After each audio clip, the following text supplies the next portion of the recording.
Originally, in this building, we only had one lab this size, roughly. Okay. It's one upstairs. We can go there later. Okay. And we expanded. Then we took the other room, then another, Yeah. and then the labs, the company which had this floor, Yeah. it went bankrupt. So we just went and grabbed it all.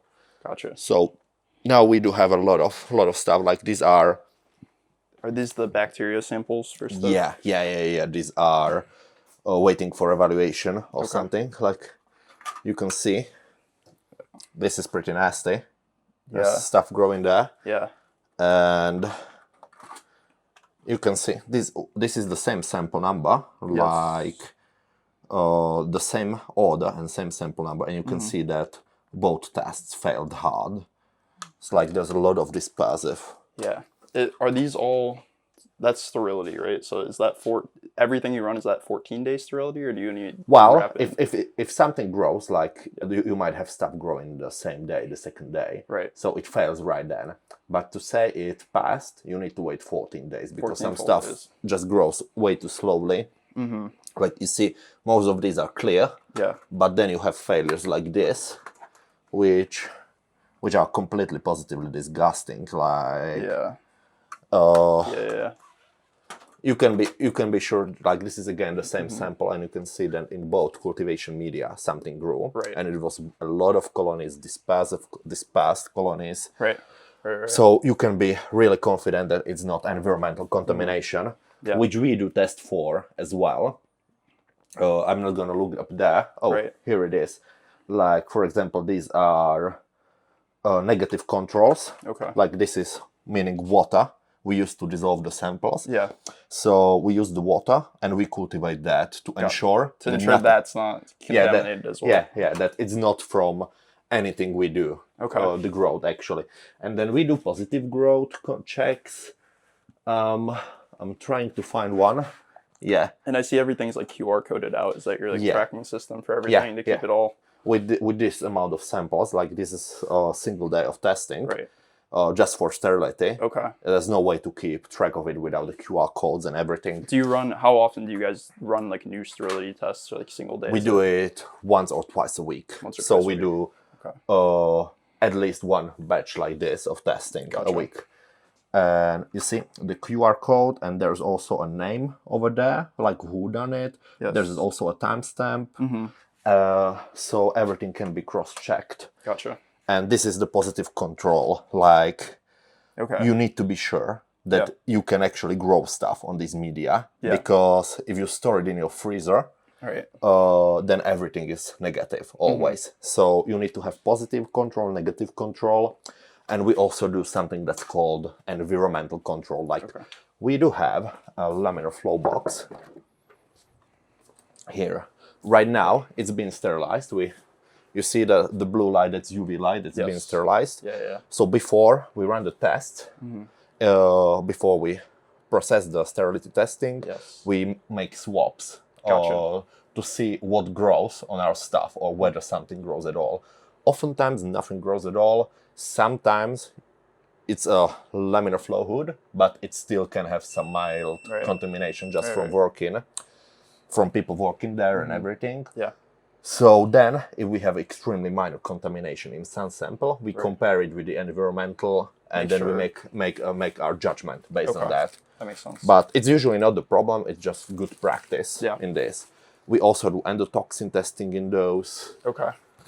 Do you do all of this in like one spot? Like this is what I thought I saw it on the door. This is the endotoxin room. Do you have like multiple of these, or is just this the one spot? Oh, we due to the sheer amount of the tests, we used to do it all in this laminar flow hood, but we're getting another one in the other building, building.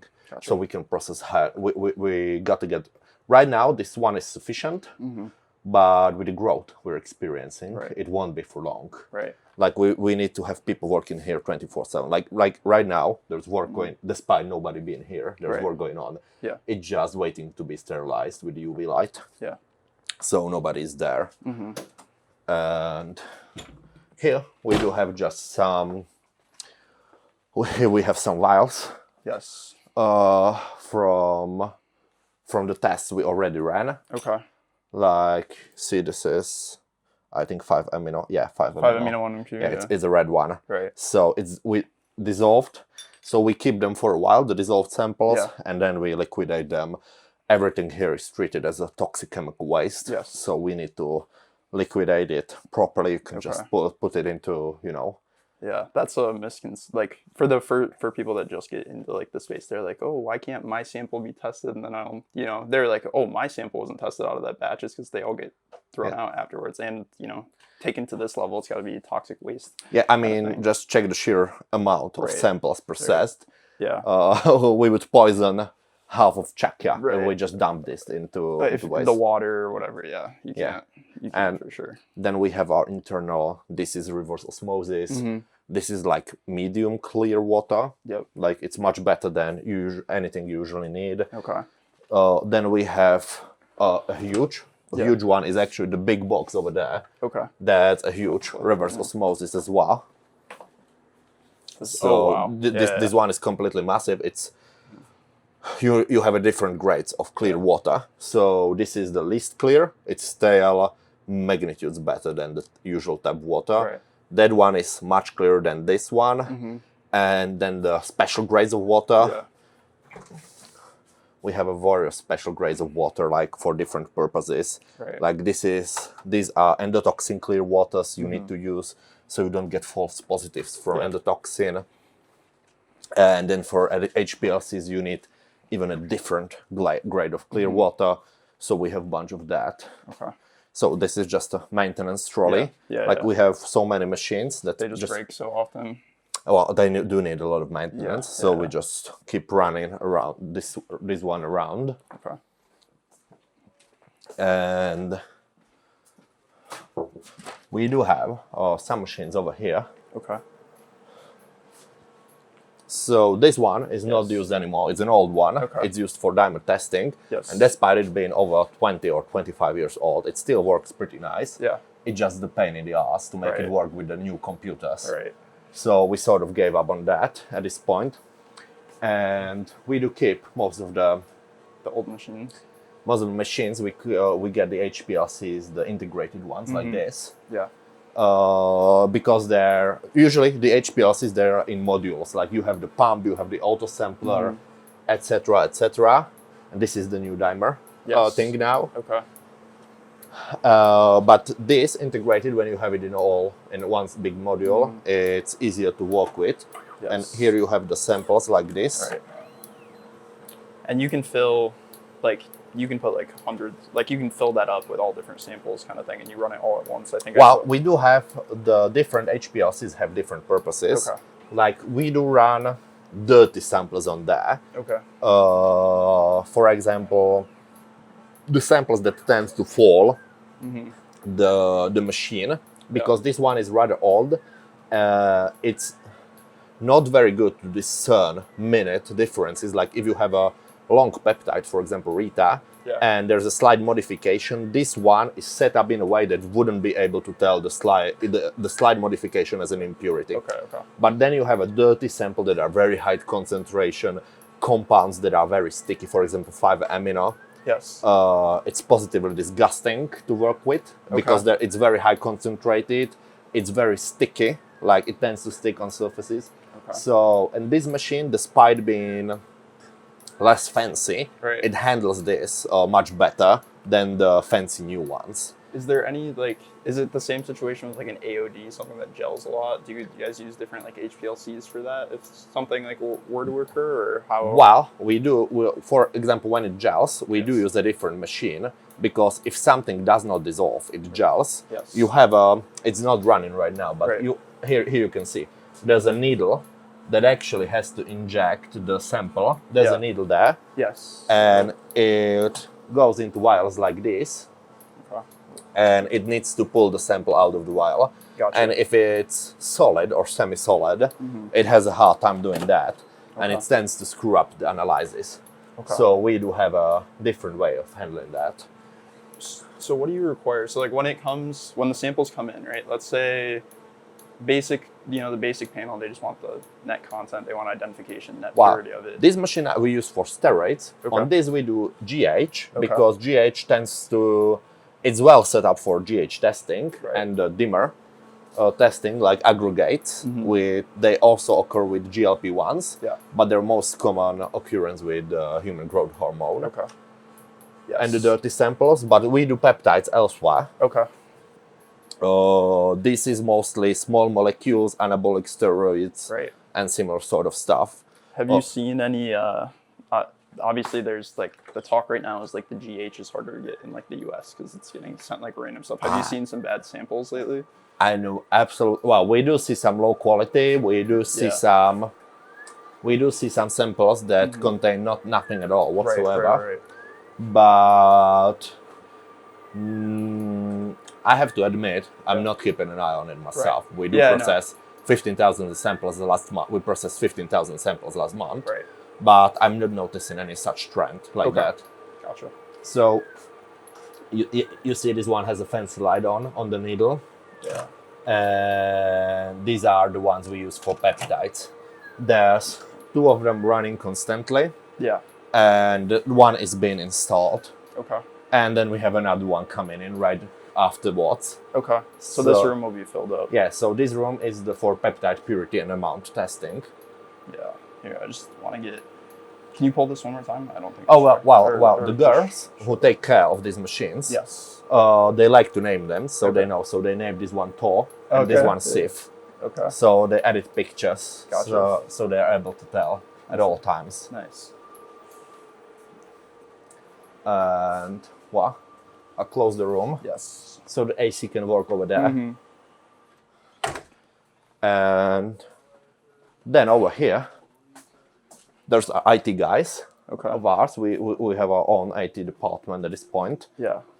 And we have the microscales here. They are super fancy. Right. I don't know. I think it was like $30,000. Wow. Something. It can weigh down to micrograms, and it's complete pain in the ass to work with. Yeah. And this is the CHNS, the combustion machine. Right. The main point with that is, like, you have a peptide, and every peptide is composed of amino acids, and every amino acid has to contain nitrogen. That's the entire point of amino acids. That's what amino is, an H group. And you can measure absolute content of nitrogen with this. Yes. So if you purify your peptide, if you're sure that your peptide is the only thing that's containing nitrogen in your sample, you can either have a very clean sample, very high purity, or you can purify it yourself. Okay. So with this machine, you can get a very and extremely accurate quantity without having a standard.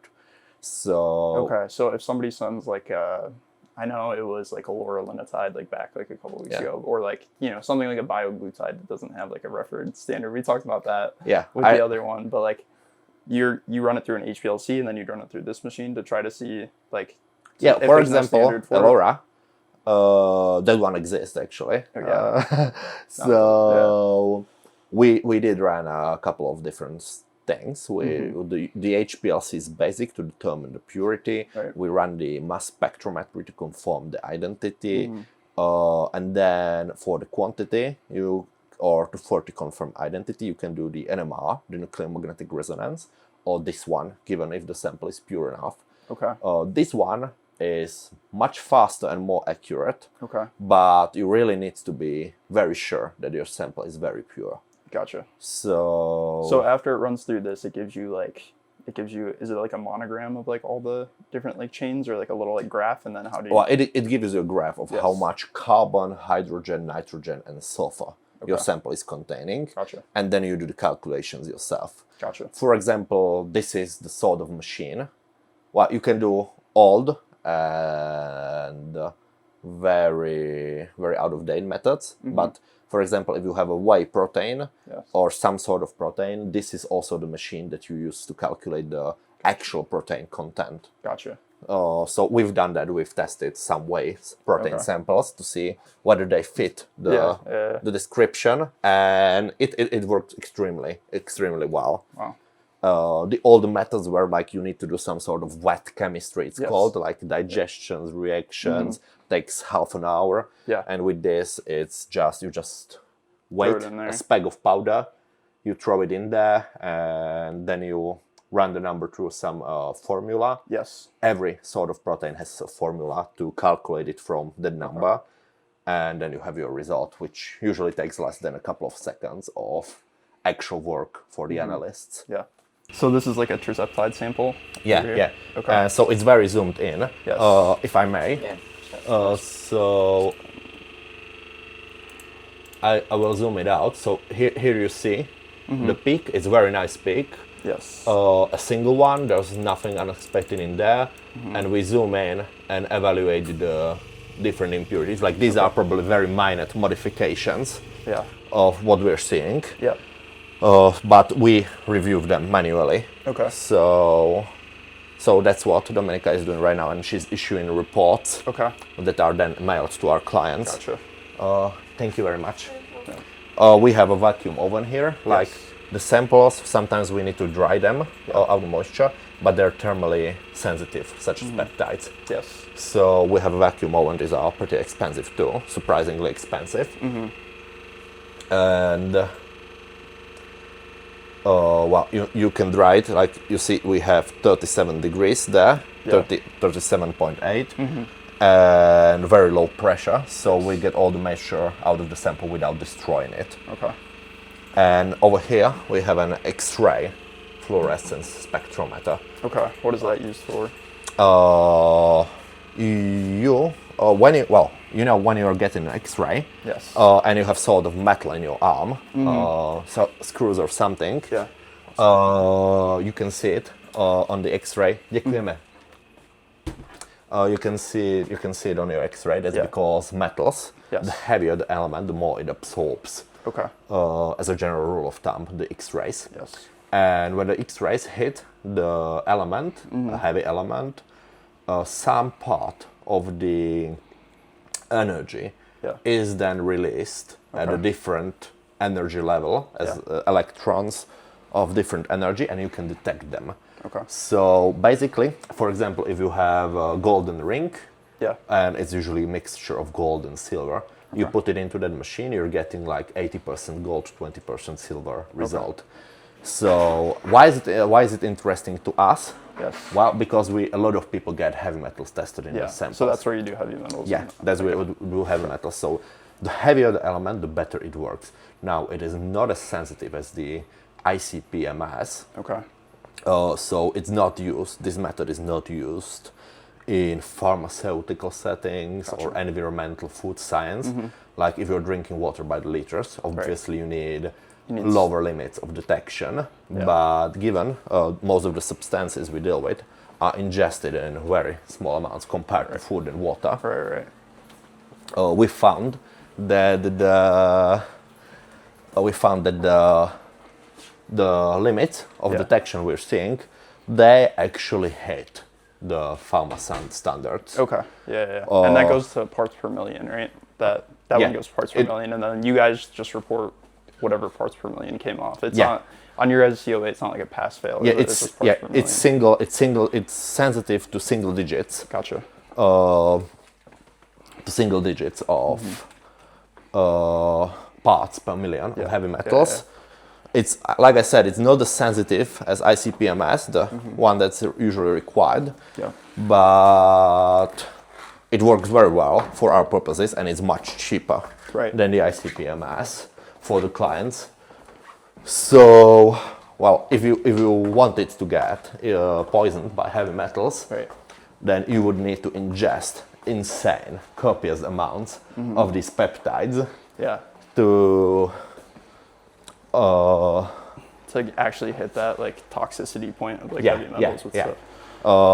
So the results that people are getting from this, it's sufficient. Of course, some of the labs, they're specifically advertising the ICP-MS, because obviously, whatever you take, if you get an instrument sensitive enough, you're going to get a positive result.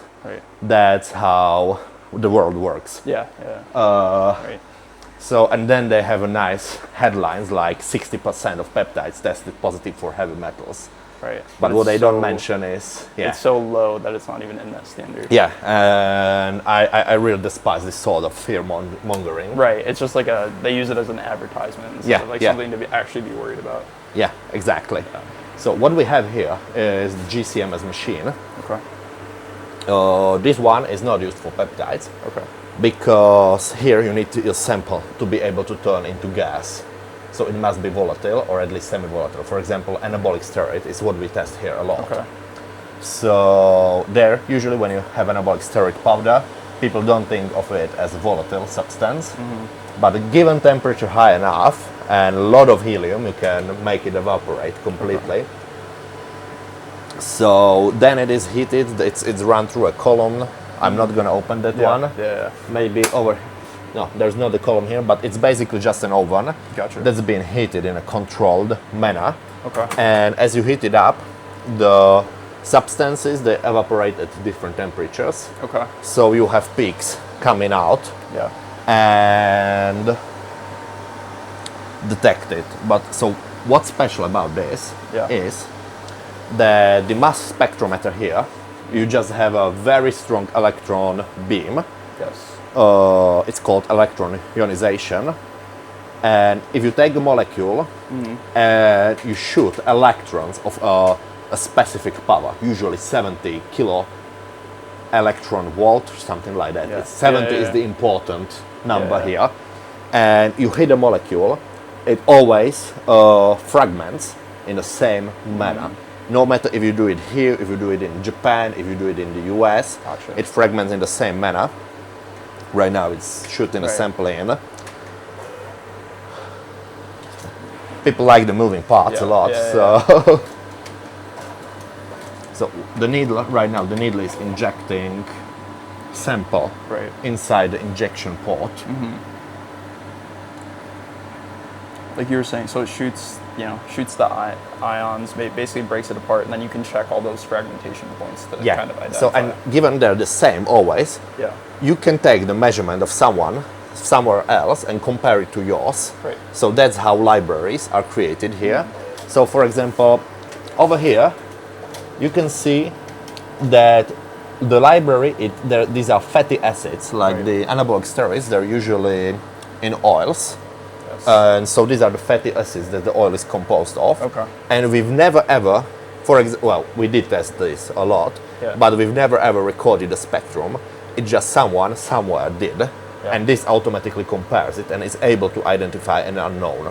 Gotcha. So for example, when we receive a completely unknown substance, and we believe it might be volatile, at least somewhat, we try to shoot it up into this, and it's our best chance of identifying the molecule. Right. Because it's automatic, there's hundreds of thousands of compounds in it, and it's pretty cool. And it's rather fast. Like this whole analysis that separated a lot of fatty acids, the anabolic steroid, which is this one, it took just 4 minutes. Okay. So what does it look like to, like if you have something new, or let's say it's like a new peptide blend or something, how long does it take to develop like a methodology to like? Oh, on this one, it would take theoretically forever because you need the sample to be volatile, while peptides, they only burn. Right. When you heat them up, they just burn, so you cannot implement it on peptides. Right. While on the other machines, we've got rather efficient at that. We test hundreds of different peptides, so usually we can develop the methodology within a day or two. Okay. It depends if we need some sort of, sometimes for some specific patterns in the peptides, some specific properties, we need an external service. Gotcha. So we have to wait for the external service a bit, but rough 95% of peptides we deal with, we can, for example, receive, and within 12 to 20 working hours, we can get you a valid result. Okay. And so for like if it's a new blend, let's say like a while ago there was like an NAD 5 amino and like I think it was MOSC, like all blended together. If you can test them all individually, do you have to get a new method to if we can test them, well, it depends. If our method that we use to test them normally, if they interfere, we have to develop a new one. If they don't interfere, we just run the methods as they are, and it's no problem. It just we have to run the multiple methods for that. but it really depends on the interference. So over here we have LCMS. We run most of the samples. I don't want to open it as long as it's running. Flashing. Okay, now I think it's all right. So this is the same sort of machine as downstairs for peptides, but the machines downstairs, they're set up in a way that's much better for the purity measurements, because the LCMS, you saw the peak, that Dominika was evaluating. Right. It was very thin, and you could discern the very minute impurities easily. Right. Unfortunately, with the LCMS, the peaks are not as nice. For example, they are wider. Gotcha. You see they're wider, they're not as nice, so it's more difficult to discern the slight impurities. Gotcha. Because we don't really bother to identify them. It doesn't really matter for the user if it's amino acid 33 oxidized or amino acid 36. Right. It's just a purity score. Nobody really knows what that modification does. It's most likely it does nothing, no difference to the activity of the molecule. It's just an imperative. It's just a general, sort of general statement on the quality of storage, manufacture. You're looking at the overall purity number, not each individual fragment. It's like 0.1% this, 0.2%, whatever. Yeah, it's and over here you have the mass spectrum. Yeah. Like you see the Rita, someone's working there remotely. Yeah. Someone's looking up. We do have work a lot of people. We have a lot of people working remotely. So here you have a mass spectrum of Rita. Okay, I'm just gonna let them work, or they'll be mad at me for interfering. No, it's okay. So the mass spectra, we use it to confirm identity, and if we really want, we can confirm what the actual impurity is, because despite there being a single peak, you could see that within the peak we could see all the mass spectra. So like in the HPLC you have this one dimension, peaks like this, like in this dimension, and in the other dimension you can see the mass spectra for each data point. Gotcha. So for those impurities, obviously that each one's going to be a little bit different, but is that just amino acid chains that have kind of that's folded usual on each other? So for example, some amino acids, they're more susceptible to oxidation. Gotcha. Some are deamidation and sometimes there's an amino acid switched up missing. Gotcha. It's not very common, but ultimately for the user, the actual modification holds very little. They can't do anything about, or they wouldn't know enough about that modification. Yeah, we have another LCMS here. It's a bit more fancy. Okay. We're waiting for it to be set up. Right. Everyone, we've booked the vendor, the manufacturer of these machines. We've booked them for next 2 months. Yeah. We give them so much business, it's insane. Right. And that's about it for this floor. We do have some offices here and some labs. We do, for example, we do natural gas analysis, but I don't think that's very interesting for you. Yeah, so what is that for? Natural gas, when you're analyzing that, what kind of client would kind of the entire country. Okay. We have a common lab with the sole distributor of the natural gas in the country. Like whatever they import via pipelines, it needs to have an analysis, and they're all done in our labs over there. Okay, gotcha. So that's a completely different side of the business. And this is sort of national security sort of thing, which is pretty hilarious. Right.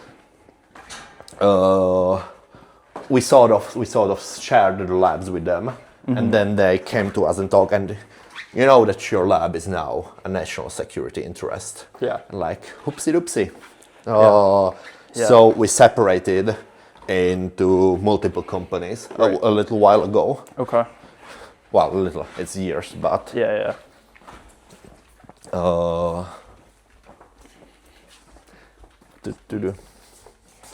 So... that one is a separate entity now because it's... That's smart. Keep it all separate. Yeah, it's a pain. Yeah.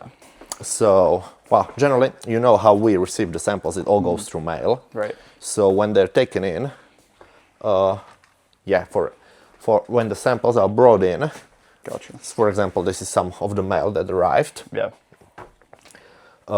We do have, I think they already cleaned it up a bit. But we do have a picture from a little while ago.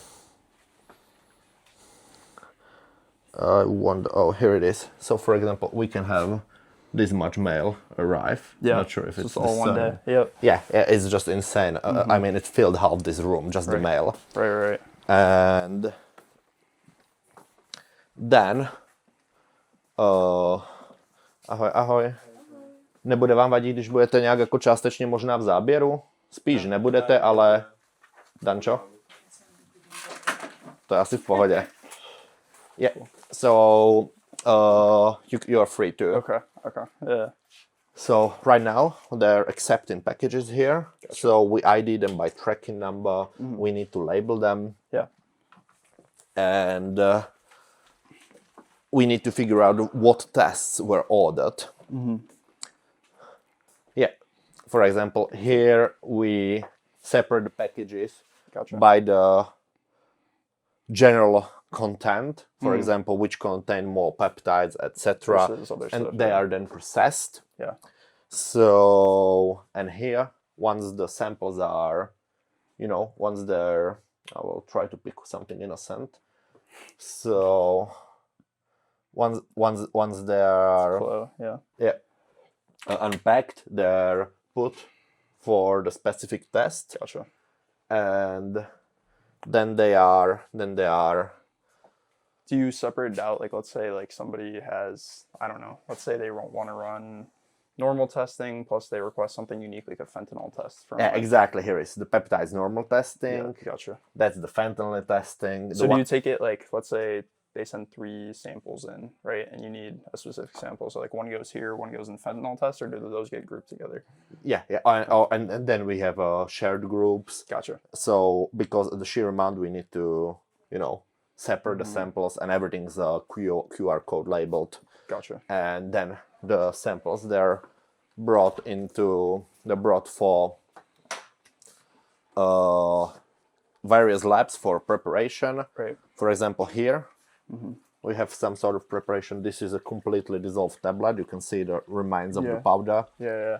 So we prepare them, then it's filtered. We do have rather high volume. We have the ultrasonic baths of a rather high volume, so we can prepare a lot of samples at once. The volumes are rather big. Yeah. So for example, these are just the last couple of days of tests. Yeah.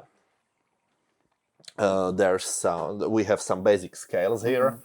Not as accurate. You cannot weigh stuff in micrograms like you can on the other ones. Right. But like I said, they are pain in the ass to work with. These are not. Okay. So for the routine work, we use this. Okay. And then we have a lot of storage. Like we do need to have a lot of consumables available. So we have the floor below us is storage. The stuff that's used every day. Yes. Like, for example, here you have water. Like I said, we have a lot of different grades of water. Yeah. So this is the LCMS spectrometer grade water. Yeah. So we have that here. So the consumables that we use. Yeah, on the daily. Yeah. They're located on the same floor. Okay. And the ones we don't, they are on the bottom floor. Gotcha. We also store samples for a little while. So we usually keep them by days or so. Gotcha. So we do have, for example, if the client, they want us to retest the sample, right, or they want us to run more tests, they order more tests, we store the samples for a while. Gotcha. So right now our capacity is like 12 weeks of storage maximum. Gotcha. Yeah. It depends on how many samples arrive per day. So I think it might be getting shorter and shorter. Gotcha. With time.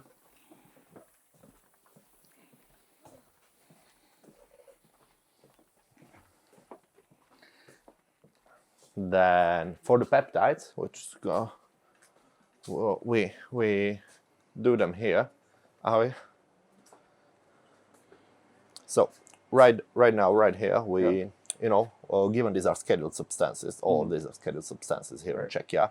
So we need to take pictures of the processing, the cameras everywhere, and this we're taking pictures of liquidation. Like when you take a picture of the QR code, the app we have it adds it to the sample automatically, so you don't need to find the sample then add the picture. It just does it all automatically, because the customs, given we are importing a copious amount of scheduled substances, the customs they want us to track everything. Yeah. So we're taking pictures of the liquidation, and here we are preparing peptides.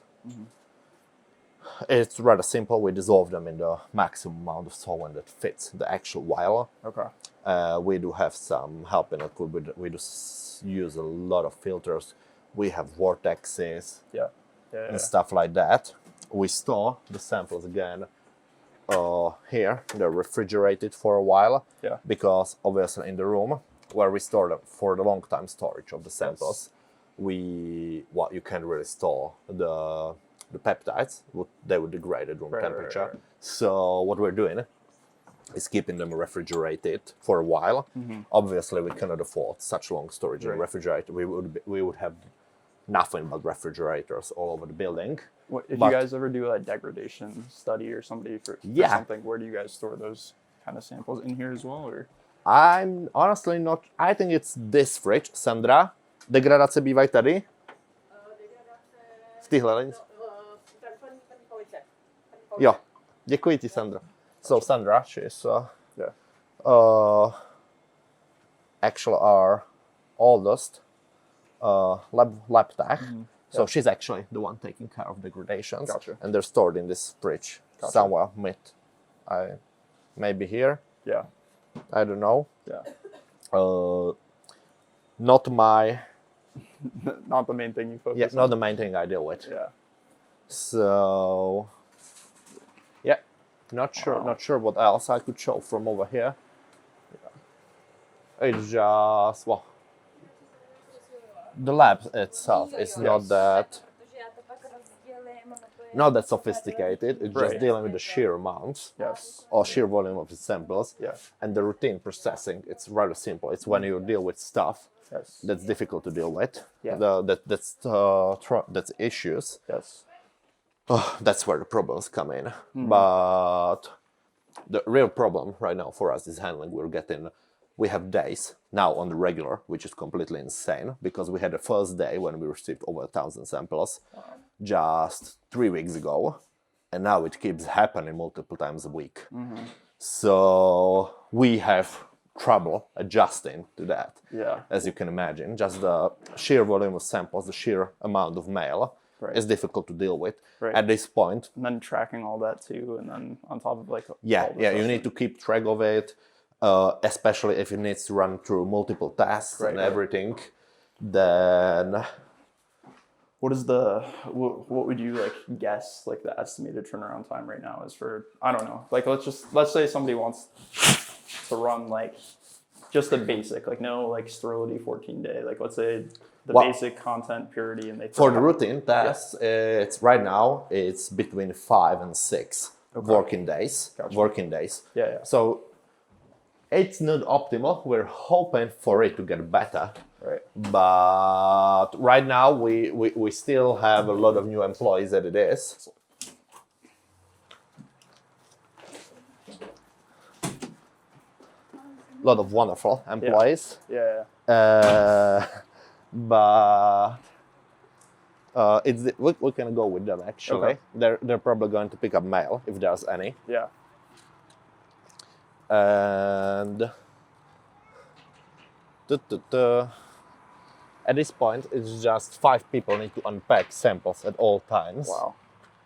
Because just unpacking the packages, figuring out who sent it, what labeling the content, and everything is a full-time job for 5 people right now. Ahoj. Ahojte. We do have a kindergarten here. Ahoy, ahoy. Cute. They're not all mine. Yeah. I swear. Ahoy, ahoy. No.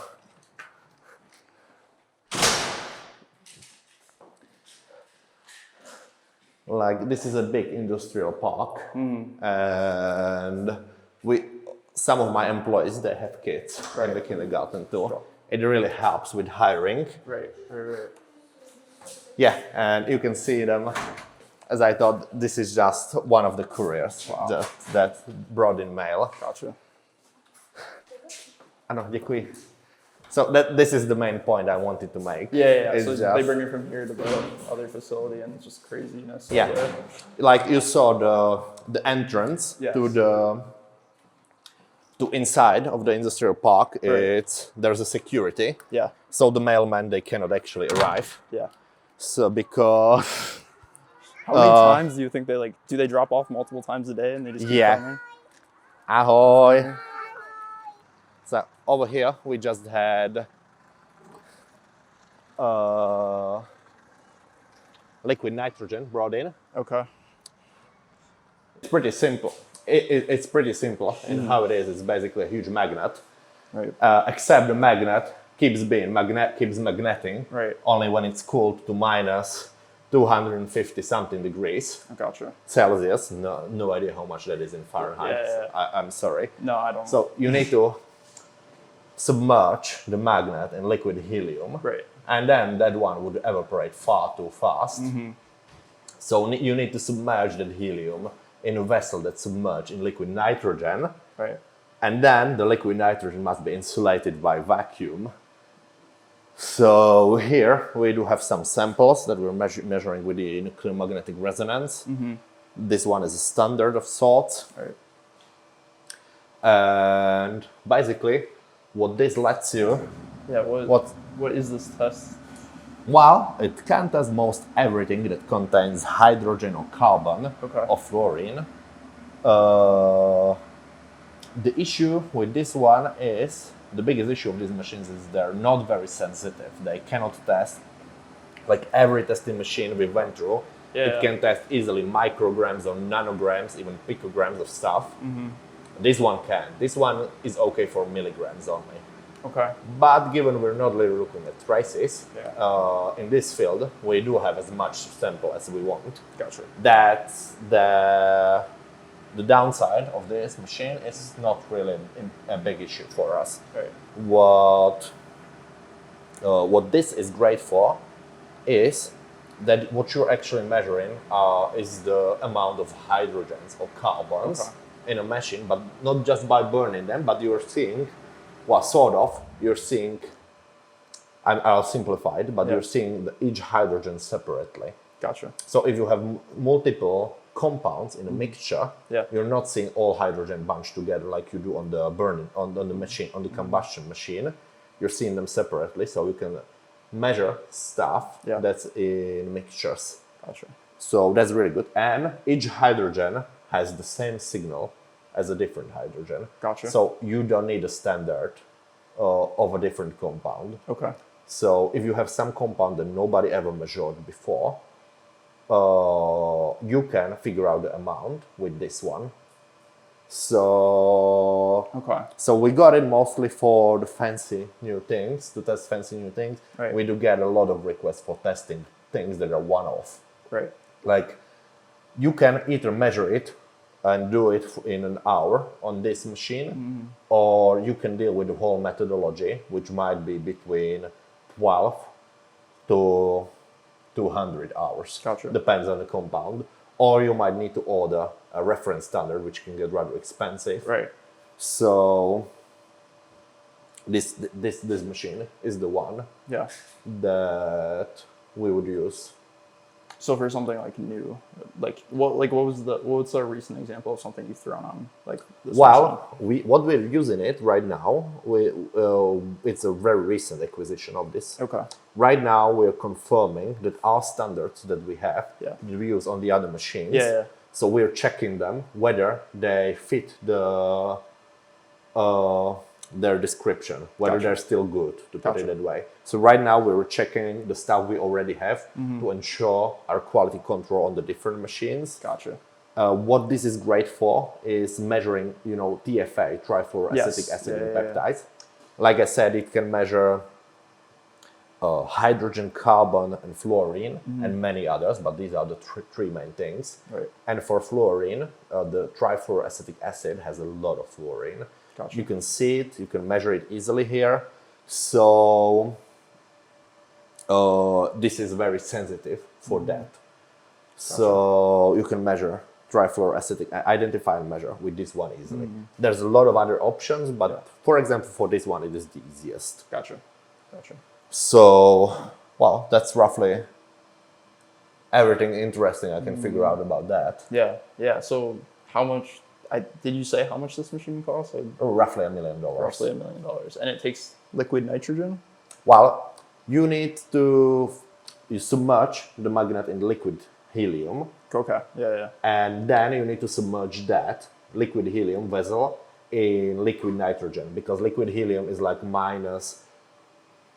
it's near absolute zero. It has like 2 degrees Kelvin or something like that, the single digits Kelvin degrees, very, very cold. But if you just kept it in the vessel, it would evaporate rather fast. So what you want to do is to cool everything around it too. So that's what you use the liquid nitrogen, because liquid nitrogen is much cheaper. Gotcha. Like so much cheaper that you can just fill it every week, while we fill in the liquid helium once a year or so. Gotcha. And it's a pretty fun process. Yeah. Like working with stuff that's near absolute zero. That's an interesting. Like we have these huge trucks coming in. Right. And usually this is always closed, but these doors are closed. Yeah. But it was open just for the truck that delivered the liquid nitrogen for us. Gotcha. So that's rough. Well, upstairs there's our admin if you want to check.